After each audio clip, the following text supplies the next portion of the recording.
हम लोग कल सोलेनॉइड पढ़ चुके थे ना। सोलेनॉइड का फॉर्मूला हो गया था V इक्वल टू कितना mu naught N I upon 2 pi R है ना। इसका क्वेश्चन अभी हम आपको दे रहे हैं जिसमें कैपिटल N क्या था,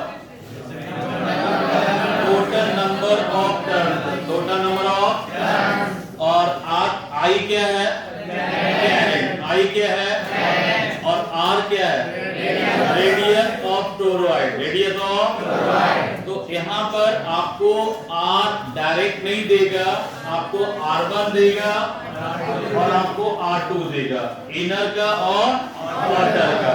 तो आपको R निकालना होगा और R कैसे निकालोगे, R1 प्लस R2 बाई 2 से, R1 प्लस R2 बाई 2 से। क्लियर। तो एक न्यूमेरिकल हो जाए, देखो एक न्यूमेरिकल, चलो ध्यान देना, आवाज नहीं। एक toroid had a core, a toroid had a core, non-ferromagnetic,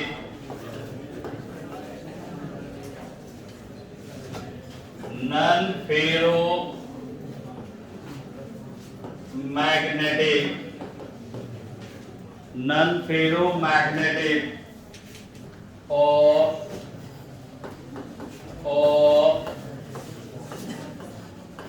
inner radius of inner radius 25 centimeter and outer radius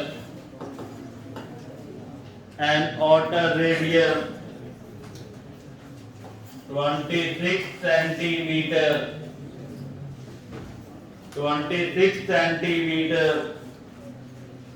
around which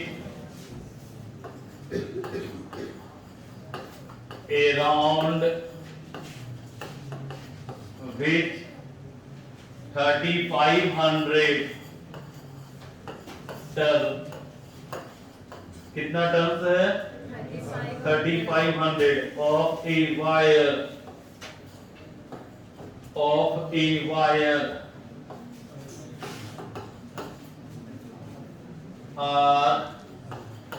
उन मतलब क्या लपेटा गया है। If the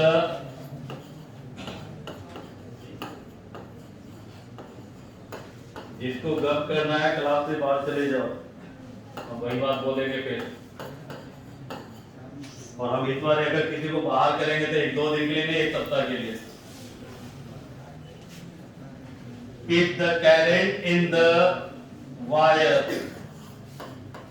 if the current in the wire is 11 ampere, if current in the wire is 11 ampere, what is the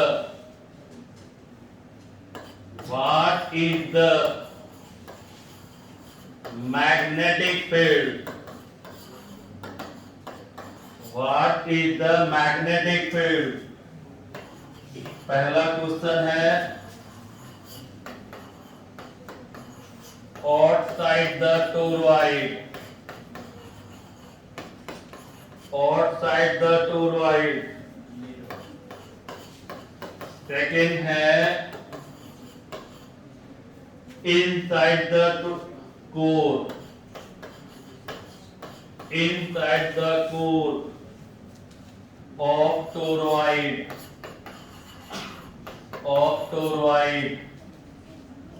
और तीसरा है in the empty space, in the empty space, in the empty space surrounded by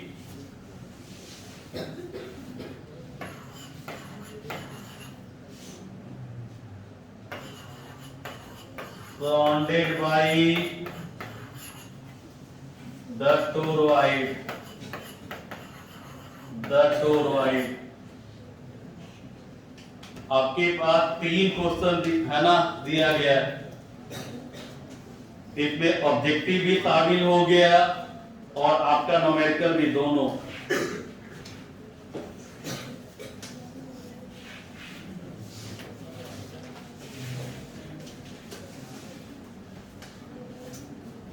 चलिए, इसमें आपको क्या क्या दिया हुआ है? तो आपको R1 दिया, आपको R2 दिया, टोटल नंबर ऑफ टर्म्स दिया, कैरेंट दिया, और आपसे 3 क्वेश्चन पूछा गया ए, बी और सी में। इसको हम कैसे बनाएंगे देखो।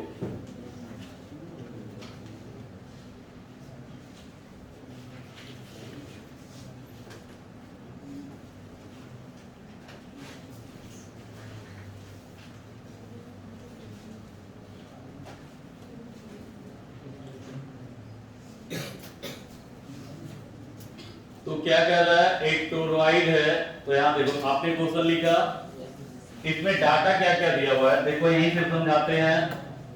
आपको दिया इनर, मीन इसको R1 मान लो, इसको मान लो R2, R1 और ये आपका टोटल नंबर ऑफ टर्म्स कितना दिया है? 35, और कैरेंट कितना दिया है? 11 एम्पियर।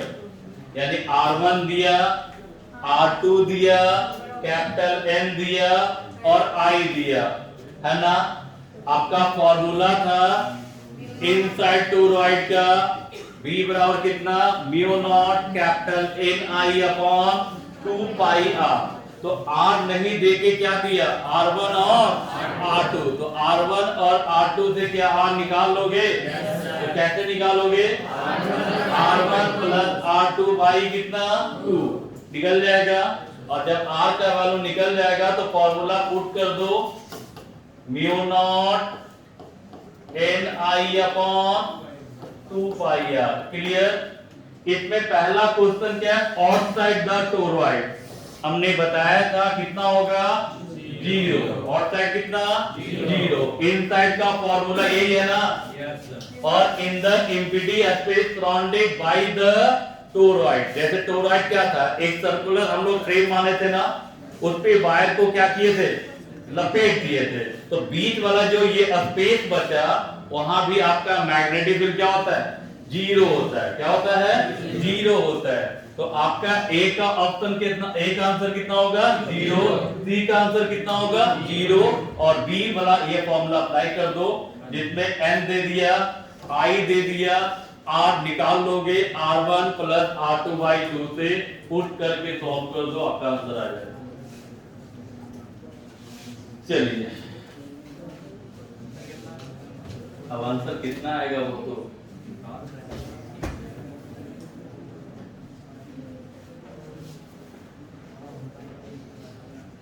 इसका आंसर आप लोग का बी का दे रहा है 3.0 into 10 to the power minus 2 tesla. 3.0 into 10 to the power minus 2 tesla. आप इसको सॉल्व कर लेना, घर पे हो जाएगा। ठीक है, जो घटाव कर सकते हो ना, बाकी कुछ तो है नहीं। ए का आंसर 0, सी का आंसर 0 और बी का फॉर्मूला अप्लाई कर दो, जो आएगा वही आंसर होगा। चलिए हेडिंग दीजिए तो।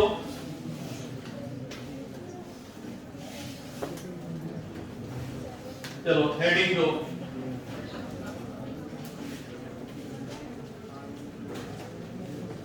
कैलकुलेशन घर पर, यहां करने की जरूरत नहीं है। heading दो magnetic moment, heading दो magnetic moment, magnetic moment of a current carrying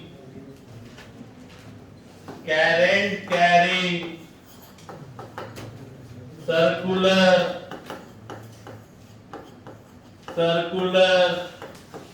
coil. Magnetic moment of a current carrying circular coil.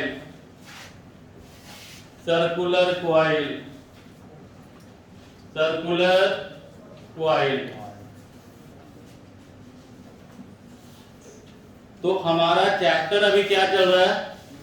Magnetic effect due to current. और जब से ये स्टार्ट हुआ है हम एक बात ही बोलते हैं कि जब भी किसी वायर से करंट पास करता है तो वो मैग्नेटिक फील्ड जनरेट करता है। इसका मतलब है कि जितने भी करंट कैरिंग वायर है वो क्या कर रहा है? मैग्नेटिक फील्ड जनरेट करता है। तो वही पॉइंट यहां पढ़ना है, magnetic moment of A current carrying circular coil. तो जितने भी करंट कैरिंग सर्कुलर कॉइल है वो मैग्नेटिक पोल की तरह बिहेव करता है। कैसा बिहेव करता है? मैग्नेटिक पोल की तरह बिहेव करता है। तो मैग्नेटिक पोल कितने प्रकार का होता है? दो प्रकार का, नॉर्थ पोल और साउथ पोल। नॉर्थ पोल और करंट फ्लो करने का कितना तरीका होता है? कॉइल में करंट फ्लो करने का कितना सेंस होगा? दो, या तो क्लॉकवाइज या तो एंटी क्लॉकवाइज, यही होगा ना? या तो क्लॉकवाइज या तो एंटी क्लॉकवाइज, इसके अलावा कुछ होगा? तो कॉइल में करंट फ्लो करने का दो सेंस होता है, क्लॉकवाइज और एंटी क्लॉक। मैग्नेटिक पोल भी कितने प्रकार का होता है? दो प्रकार का, नॉर्थ पोल और साउथ पोल। नॉर्थ पोल और, तो वही बात यहां ध्यान रखना है। इसमें दो छोटा सा पॉइंट है जो याद रखना, उसमें भी दो को याद रखने की जरूरत नहीं है। अगर आप एक भी रखोगे तो काम चल जाएगा, क्योंकि हमारा कहना है कि जितने भी करंट कैरिंग कंडक्टर है वो क्या करता है? मैग्नेटिक फील्ड जनरेट करता है। तो अगर सर्कुलर कॉइल है तो सर्कुलर कॉइल में अगर करंट को पास करवाया जाए तो वो मैग्नेटिक पोल की तरह बिहेव करता है। कैसा बिहेव करता है?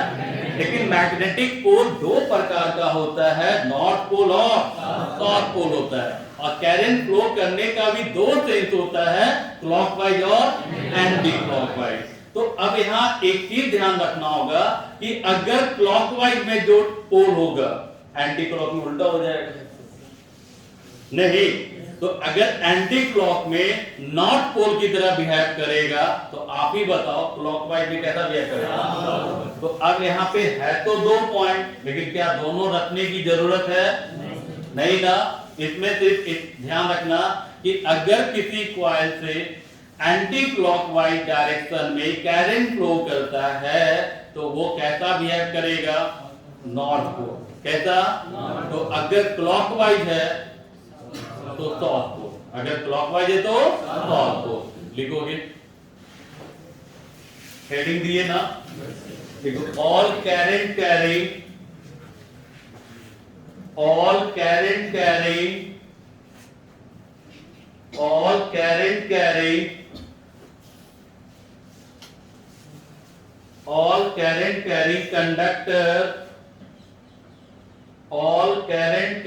conductor behaves like a magnet।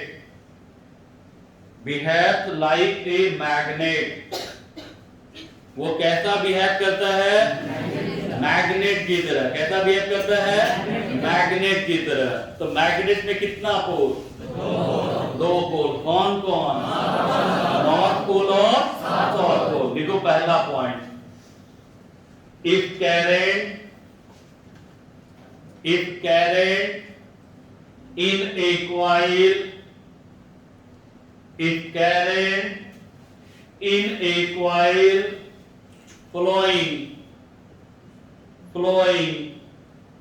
anti-clockwise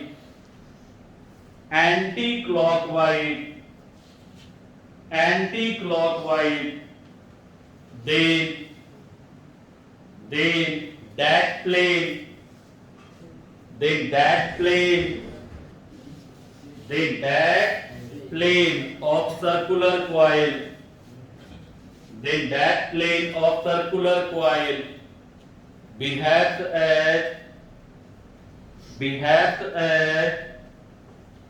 behaves as north pole कैसा बिहेव करेगा नॉर्थ पोल की तरह लेकिन कब जब करंट कैसा फ्लो कर रहा हो एंटी क्लॉकवाइज कैसा एंटी क्लॉकवाइज ना तो भाई कॉइल है ठीक है अगर किसी कॉइल से करंट कैसे फ्लो कर रहा हो एंटी क्लॉक तो वो कैसा बिहेव करेगा नॉर्थ पोल की तरह कैसा नॉर्थ पोल की तरह क्लियर अब बताओ इसका रिवर्स उल्टा क्या होगा अगर क्लॉकवाइज होगा साउथ पोल अगर क्लॉकवाइज होगा तो क्या पॉइंट लिख लोगे खुद से तो ये फिगर बना लो पहले ये फिगर बना लो सेकेंड का लैंग्वेज लिख लो अब आप बताओ क्या दोनों को अलग अलग याद रखने की जरूरत है तो ये कैसा बिहेव करेगा साउथ पोल एक नॉर्थ पोल की तरह और एक साउथ पोल की तरह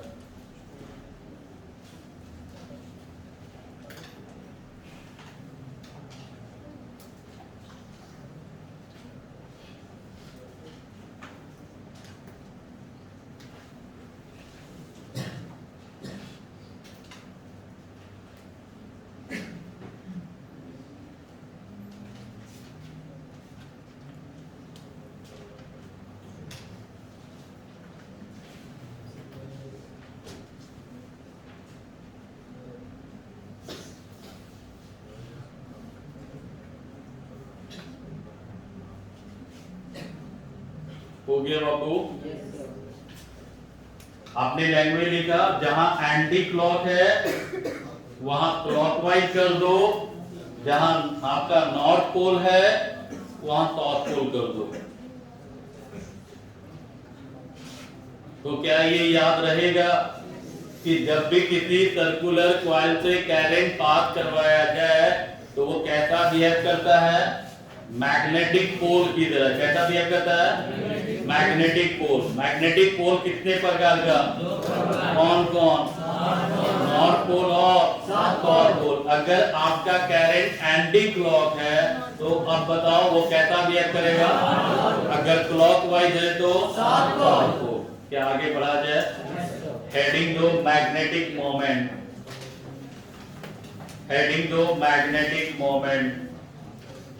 देखिए है मैग्नेटिक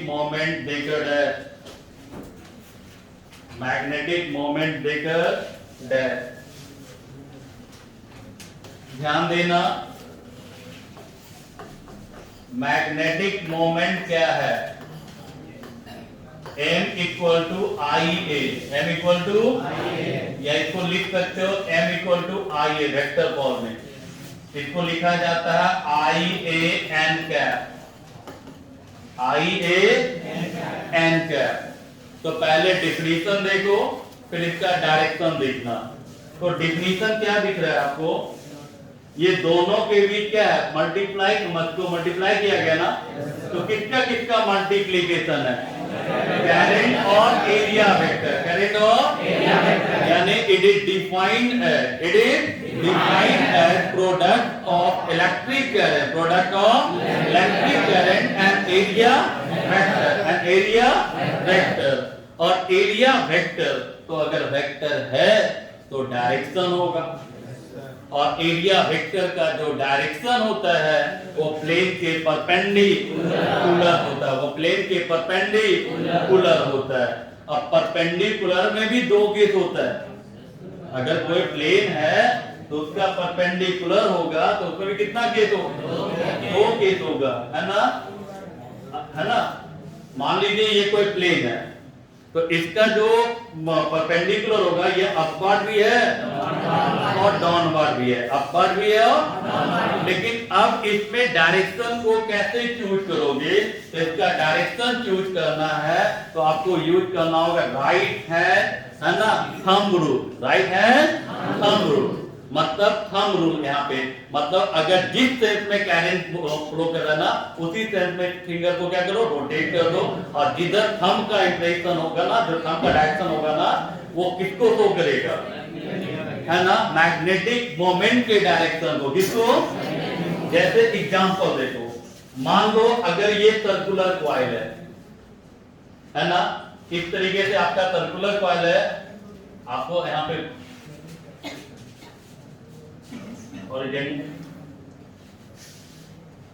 क्लियर? तो और इसमें कैरेंट का जो डायरेक्शन है वो इस सेंस में है, यानी इस तरीके का कॉइल है, समझ में आ रहा ना? तो इस तरीके का कॉइल है और कैरेंट इस सेंस में फ्लो कर रहा है तो हम क्या करेंगे? इसी सेंस में फिंगर को रोटेट करेंगे और जिधर थंब का डायरेक्शन होगा ना वो किसको शो करेगा? मैग्नेटिक मोमेंट को। किसको? मैग्नेटिक। तो इसके अनुसार आपका मैग्नेटिक मोमेंट किधर होगा? इधर होगा ना? किधर होगा? मैग्नेटिक मोमेंट का डायरेक्शन किधर होगा? थंब की हो ना? तो ये ध्यान रखना, मैग्नेटिक मोमेंट क्या है? तो it is defined as product of electric current and area vector. Product of electric current and area vector, है ना? अब एरिया वेक्टर है तो एरिया वेक्टर किसे कहते हैं?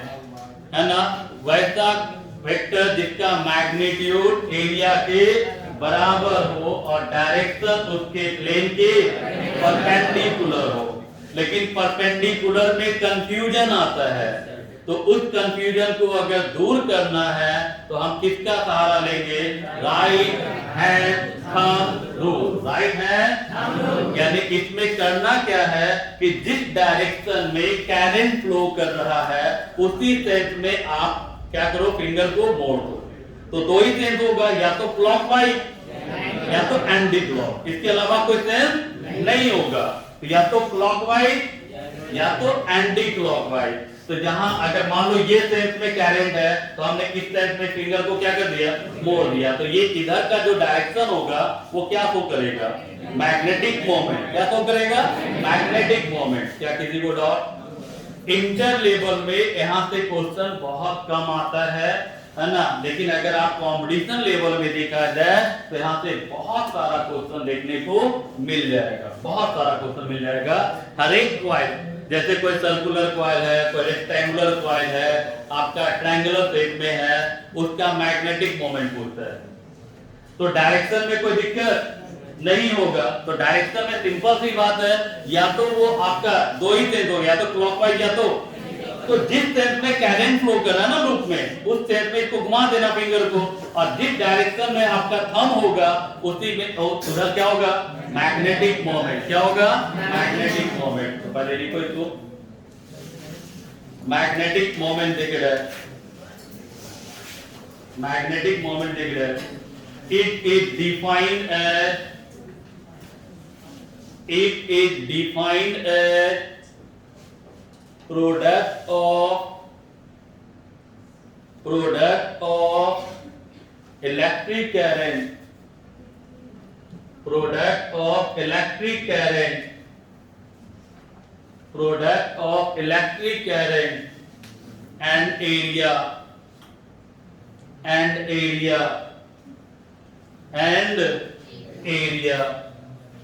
m equal to कितना? I into A, I into A, I into A। ठीक है, लिखो in vector form m equal to कितना? I A n cap, I A n cap,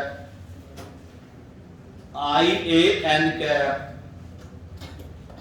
vector form में कितना होगा आई ए एन कैप। जहां cap लग गया मतलब यूनिट वेक्टर ना, यानी इसका मैग्नीट्यूड कितना होगा और इसका डायरेक्शन जो होगा उसके प्लेन के परपेंडिकुलर। तो परपेंडिकुलर निकालना है तो किसका सेंस आना, मतलब कैसे निकालोगे, तो राइट हैंड थंब रूल। देखो स्टार देकर,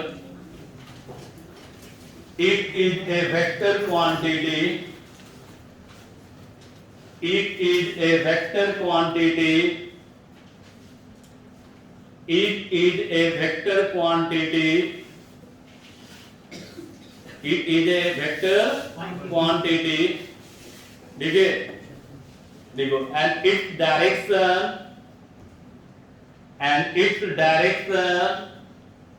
can be determined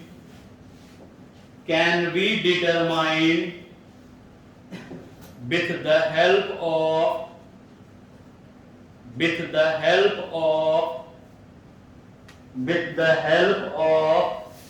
right hand thumb rule, right hand thumb rule, right hand thumb rule, right hand thumb rule, clear. यानी इसका जो डायरेक्शन होगा वो क्या होगा, है ना, इसका डायरेक्शन हम किसके हेल्प से निकालेंगे, तो राइट हैंड थंब रूल। इसमें क्या ध्यान रखना है कि जिस डायरेक्शन में करंट फ्लो कर रहा है उसी डायरेक्शन में अपने फिंगर को क्या करो, मोड़ दो, है ना। और जिधर थंब का डायरेक्शन होगा ना वो शो करेगा क्या, मैग्नेटिक मोमेंट का डायरेक्शन। इसका बहुत सारा केस रहेगा, जैसे मान लो कोई इधर है, ध्यान दो, चलो एक एग्जांपल देते हैं, उससे समझ में आ जाएगा करना क्या है। मान लीजिए कोई वायर है, उसमें करंट फ्लो कर रहा है आई, कितना, और इस वायर का लेंथ जो है वो आपको एल दे दिया, वायर का लेंथ कितना, एल, और करंट कितना। अब इसको क्या किया, बेंड कर दिया, मोड़ दिया, किस फॉर्म में, मान लो स्क्वायर के फॉर्म में, किस फॉर्म में, इसके स्क्वायर के फॉर्म में इसको बेंड कर दिया, और आपसे पूछा जाएगा मैग्नेटिक मोमेंट, तो डायरेक्शन तो भाई कुछ आप निकाल लोगे सेंस के अकॉर्डिंग, ठीक है। रही बात इसमें आपका क्या है, मैग्नेटिक मोमेंट पूछा, और ये है क्या, किस शेप में, स्क्वायर है, तो स्क्वायर का साइड क्या होता है, सेम होगा, स्क्वायर का साइड कितना होगा, सेम। तो यहाँ पे एरिया कितना होगा, ए स्क्वायर, एरिया कितना होगा, ए स्क्वायर। तो कैसे निकालोगे, तो आप यहाँ पूरा लेंथ जो होगा इसका बताओ, इसका जो पूरा लेंथ होगा वो सभी के सम के बराबर होगा, क्योंकि आपने इसी वायर को मोड़ के बनाया ना। तो L इक्वल टू कितना, 4a, तो A इक्वल टू कितना, L बाई 4, L बाई, तो अब बताओ M इक्वल टू कितना, I into A, I into A, और I इंटू A, एरिया कितना आया, और A का वैल्यू कितना, L बाई 4 का होल स्क्वायर, दैट इज कितना, I L स्क्वायर बाई कितना, 16, कितना, 16। आया समझ में। अब इसी को सर्कुलर लूप में बना दे, है ना, तो सब कुछ सेम होगा। L बराबर कितना, 2 पाई आर, L बराबर वहां से R निकाल लोगे, और सर्किल का एरिया कितना, पाई आर स्क्वायर, वो निकाल लोगे, है ना। यहाँ पुट कर देना, कहाँ, यहाँ पे, तो बन जाएगा, है ना। उसी को इक्विलैटरल ट्रायंगल में कन्वर्ट कर दे, बन जाएगा। मतलब सिंपल सी बात है, मैग्नेटिक मोमेंट का फॉर्मूला कितना, आई इंटू ए। तो आपको क्वेश्चन में देगा कि कोई वायर है, इसका लेंथ समथिंग दे दिया, इसको बेंड कर दिया गया किस फॉर्म में, स्क्वायर के फॉर्म में, सर्किल के फॉर्म में, ट्रायंगल के फॉर्म में, समथिंग, है ना। और आपसे पूछा जाएगा मैग्नेटिक मोमेंट, क्या पूछा जाएगा, क्या आप निकाल लोगे, तो आपको करना क्या है, तो इस लेंथ को कन्वर्ट किया गया स्क्वायर में। स्क्वायर का सभी साइड क्या होता है? इक्वल होता है। हमने इसको क्या माना? ए। इसका एरिया कितना? ए स्क्वायर। कितना? ए स्क्वायर। तो ये इसी वायर को कन्वर्ट किए ना, तो इस वायर का जो लेंथ होगा वो इसके बराबर होना चाहिए, और इसका लेंथ कितना? 4 है। L इक्वल टू, हमने क्या किया? ए का वैल्यू निकाला, और ए का वैल्यू निकल गया, तो यहाँ पे एरिया कितना होगा? स्मॉल ए का स्क्वायर, स्मॉल ए का, उसका वैल्यू हमने पुट कर दिया, निकल गया। रही बात डायरेक्शन का, तो हमने बताया था किसके हेल्प से? Right hand thumb rule, right hand thumb rule, है ना। इंटर में इसका क्वेश्चन अभी तक कभी पूछा नहीं है, लेकिन अगर पूछ भी दे तो कोई दिक्कत नहीं है। नोट चलो एग्जांपल, एग्जांपल चलो। इसके बाद एक और क्वेश्चन जो बोर्ड में बहुत ज्यादा पूछा जाता है,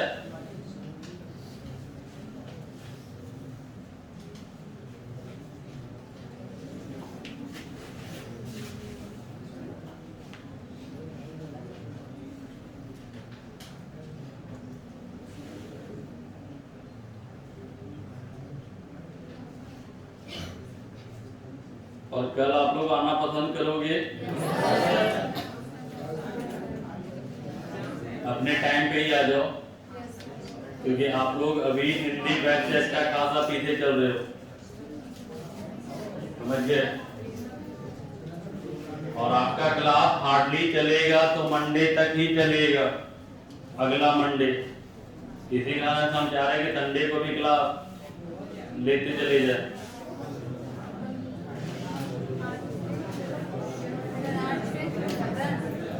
अपना टाइमिंग, मतलब टाइमिंग उसी में जो बढ़ा दे, 1 घंटा तो देंगे नहीं संडे को, 2 घंटे करेंगे। चलो ये हो गया ना, क्योंकि हिंदी वाले बैच से लगभग 5-6 दिन पीछे चले गए आप। 2 घंटा रेगुलर नहीं कर सकते तो सिंपल करेंगे। हो गया ना यहाँ? हेडिंग 2 बड़े आगे। Heading 2 ampere circuital law, ampere circuital law, ampere circuital law, VBI 4 volt.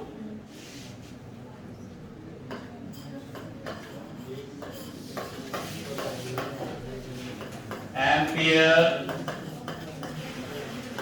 आवाज नहीं,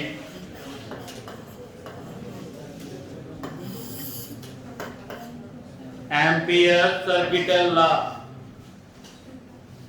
तो एम्पियर सर्किटल लॉ क्या है? Ampere circuital law, VBI 4 volt, 2 number. ध्यान से देखना,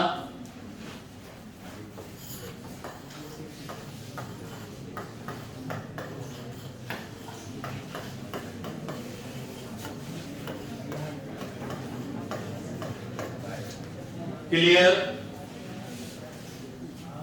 यहां पे जैसे ये सिंबल लग गया, मतलब क्या हो गया? इंटीग्रेशन। क्या हो गया? और जो ये डिजाइन लगा, क्लोज लूप। कौन सा लूप? है ना। और आपने नाम सुना होगा integration, surface integration, volumetric integration और लीनियर इंटीग्रेशन, है ना। तो आपका इंटीग्रेशन 3 प्रकार का होगा, लीनियर, सरफेस और वॉल्यूमेट्रिक। लीनियर मतलब लेंथ, सरफेस मतलब एरिया, वॉल्यूमेट्रिक मतलब वॉल्यूम। यानी एरिया के रेस्पेक्ट में करेंगे तो सरफेस इंटीग्रेशन बोला जाता है, लेंथ के टर्म में करेंगे लीनियर इंटीग्रेशन या लाइन इंटीग्रेशन बोला जाता है, अगर वॉल्यूम के रेस्पेक्ट में करेंगे तो वॉल्यूमेट्रिक इंटीग्रेशन बोला जाता है। तो अब देखो यहां से, अब बताओ ये इंटीग्रेशन जो है वो किसका इंटीग्रेशन है? अगर आप रटना नहीं चाहते हो तो ध्यान दो, ये किसका इंटीग्रेशन कर रहे हो? मैग्नेटिक फील्ड का। कहां? क्लोज लूप में। कहां? और कौन सा इंटीग्रेशन है? लीनियर है, सरफेस है या वॉल्यूमेट्रिक है? लीनियर है ना? और वो किसके बराबर है? Mu naught time, mu naught constant है ना, म्यू नॉट टाइम किसका? आई ने total current passing through the surface of the loop, surface of the loop. सबका मीनिंग समझो फिर से। इसको कौन सा इंटीग्रेशन, मतलब इंटीग्रेशन है ना, और लेंथ के साथ है तो पूरा नाम क्या होगा? लीनियर। कहां? क्लोज लूप में। कहां? किसका इंटीग्रेशन? मैग्नेटिक फील्ड का। किसका? वो किसके बराबर है? म्यू नॉट टाइम किसके बराबर है?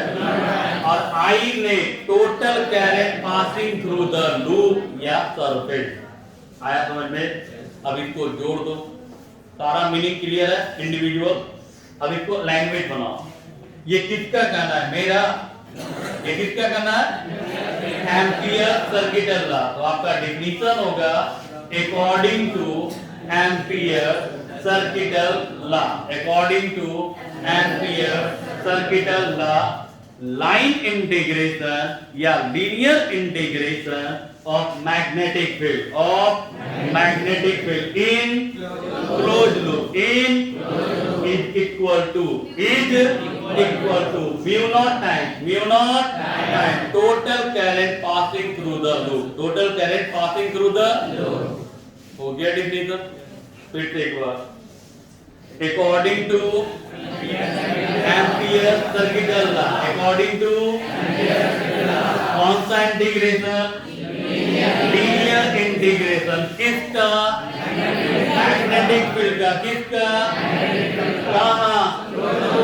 कहां? क्या होगा? इक्वल होगा। किसका? म्यू नॉट टाइम का। किसका? Mu naught time. किसका म्यू नॉट टाइम? करंट का। किसका? करंट का। टोटल करंट या net current passing through the loop. Clear?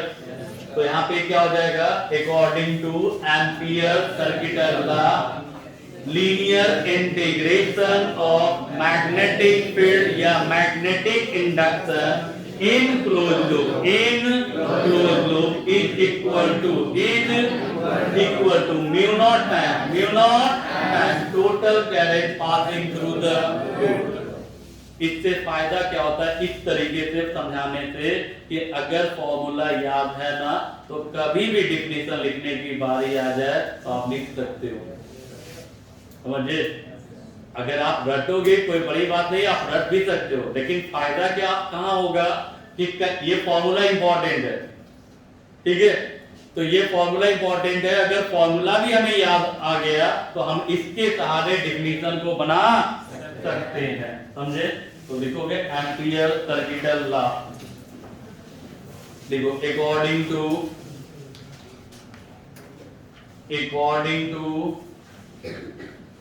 Ampere circuital law, ampere circuital law, ampere circuital law comma ampere circuital law, line integral of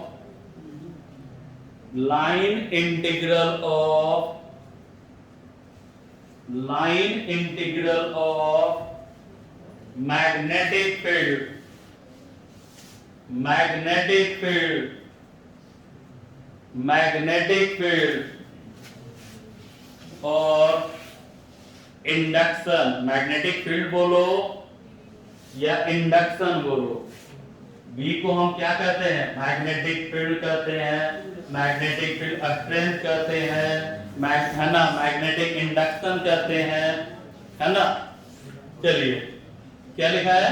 line integral of magnetic field या induction in any close loop, in any closed loop is equal to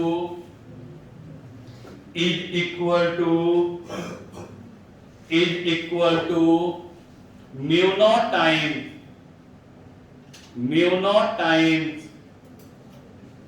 naught times total current mu naught time total current passing through the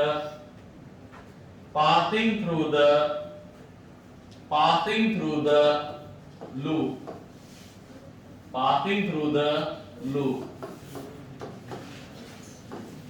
समझ जाओगे by ACL ampere circuital law. कौन सा integration? Linear है ना। किसका? Magnetic field का। किसका? कहां? क्लोज लूप में। कहां? कितने के बराबर होगा? Mu naught time. किसका mu naught time? Total current का, नेट करंट का। किसी को आपत्ति? अगर एग्जाम में आता है तो डिफिनीशन और ये फॉर्मूला नोट कर देना, 2 नंबर कंप्लीट।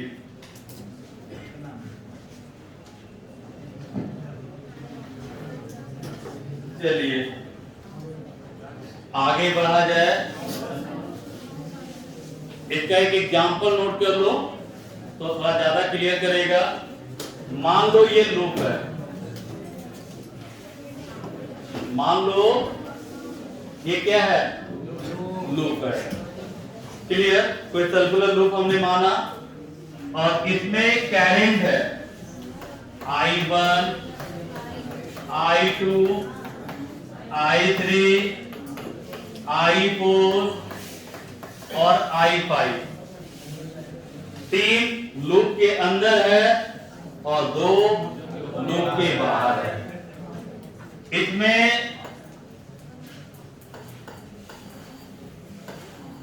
ध्यान देना,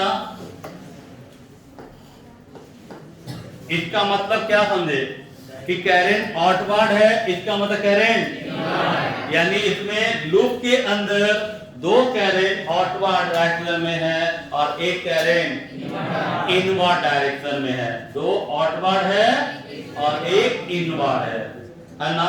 और बाकी 2 बाहर है, तो बाहर वाले से हमें कोई लेना देना नहीं है ना। बाहर वाला बच्चा पढ़े या ना पढ़े हमें को मतलब है, लेकिन यहाँ का बच्चा नहीं पढ़ेगा तो देंगे ना, लेकिन इज्जत की बात है ना। तो म्यू नॉट आई नेट कितना? आई नेट। तो आई नेट में बताओ इसमें कौन सा करंट का रोल होगा? I1 I2 I3 I4 I5। कितना करंट का? 3 करंट का ना। I4 और I5 से कोई लेना देना नहीं है। अब यहाँ भी 2 का डायरेक्शन सेम है और एक का अपोजिट है। तो ध्यान रखना I1 प्लस माइनस। तो जनरली ना आप आउटवर्ड को प्लस लेते हैं, आउटवर्ड को क्या लेते हैं, और इनवर्ड को निगेटिव। इनवर्ड को तो 2 आउटवर्ड है, I1 और I3 क्या है? आउटवर्ड है और I2 क्या है? इनवर्ड है। तो दोनों पॉजिटिव हुआ और एक क्या हो गया? निगेटिव। उम्मीद करते हैं समझ में आ गया होगा। इसको नोट करो और बाकी का सेवा हम लोग कल करते हैं। कल हमारा स्टार्ट होगा साइक्लोट्रॉन।